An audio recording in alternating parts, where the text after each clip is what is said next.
અમદાવાદના કઠવાડા ખાતે આગામી તારીખ 20, 21 અને 22 એપ્રિલ 2026ના રોજ ગાવો વિશ્વસ્ય માતરઃ ના મંત્ર સાથે ભવ્ય ગો સન્માન કાંકરેજ ગો મહાકુંભનું આયોજન કરવામાં આવ્યું છે.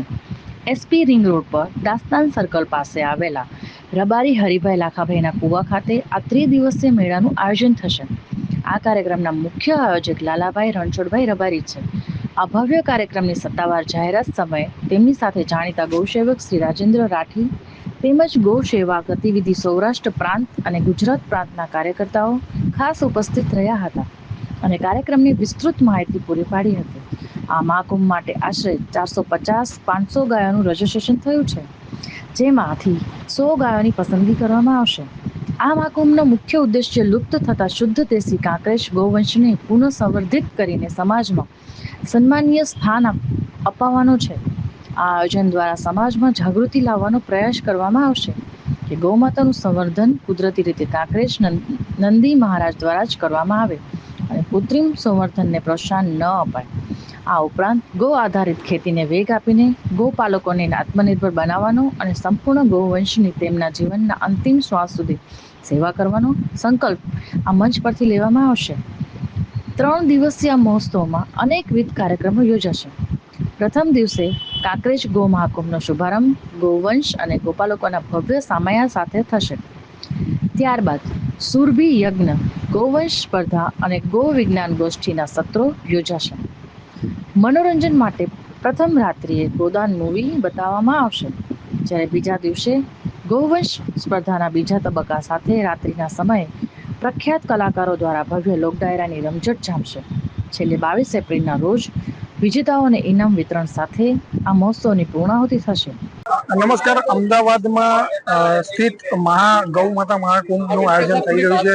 તેના જ આયોજક શ્રી લાલાભાઈ રબારી આપણી સાથે જોડાયેલા છે. ખાસ વાત કરવાનો પ્રયત્ન કરીશું. લાલાભાઈ, મહાકુંભનું આયોજન છે, શું વાત કરશો? ખાસ મહાકુંભનું આયોજન એવું રાખ્યું છે, ગૌ માતા એ આપણી મા છે અને એનું આપણે હિન્દુ ધર્મની અંદર આપણા હિન્દુ ભાઈઓ બધા ગાય માતાની સેવા સારી કરે તો એનાથી પૂર્ણ ધર્મ આગળ વધે અને ગાયની સેવા કરશો તો એ સેવા તમારી નિષ્ફળ જશે નહીં.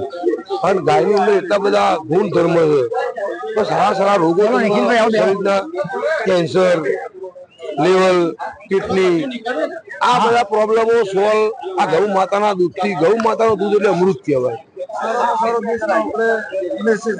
અને આપણો દેશમાં સારામાં સારો મેસેજ પહોંચે ને, મેસેજ પહોંચે એવું નહીં. મેસેજ તમે ગાય રાખશો, ગાયનું દૂધ ખાશો, ગાયનું દૂધ, દહીં, ઘી, છાશ, એની અંદર એટલા બધા તાકાત એટલી બધી છે કે તમારા પોતાનું શરીર તમે પોતે ફ્રી તાકાત તમારા રોગનું અને તમે પોતે એટલા ફુરસદમાં રહેશો.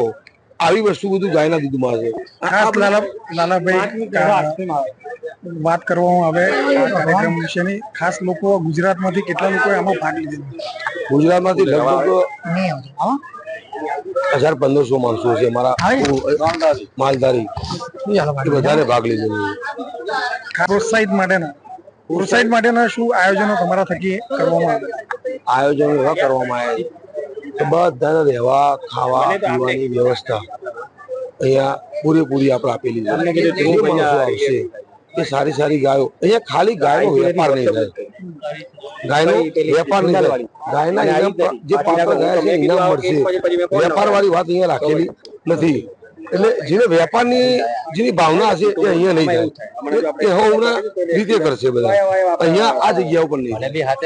અને ખાસ અમારો હેતુ એ જ, બીજો કોઈ હેતુ અમારા નહીં. કાંકરેજ ગાયનો એને સારું સમર્થન મળે.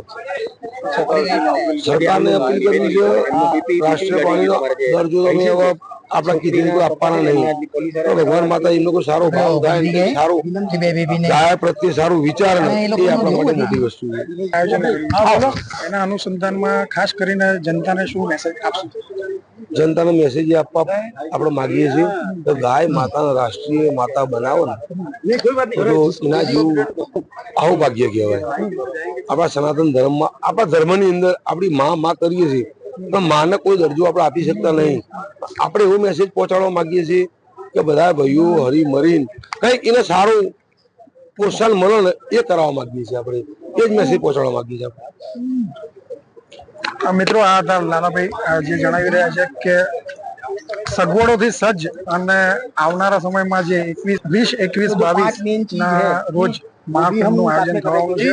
ખાસ કરીને ગુજરાતભરમાંથી લોકો જોડાવાના છે તેવું જણાવી રહ્યા છે અને ઉત્સાહિત આ કાર્યક્રમમાં પ્રોત્સાહિત માટેના અઢળક ઇનામોનો પણ જાહેર કરેલા છે અને મુખ્ય મહેમાનો પણ ગુજરાતમાંથી આ કાર્યક્રમમાં જોડાવાના છે તેવું જણાવેલું છે. જોતા રહો પ્રાઇમ 24 ન્યૂઝ. જીગર શાહ, અમદાવાદ.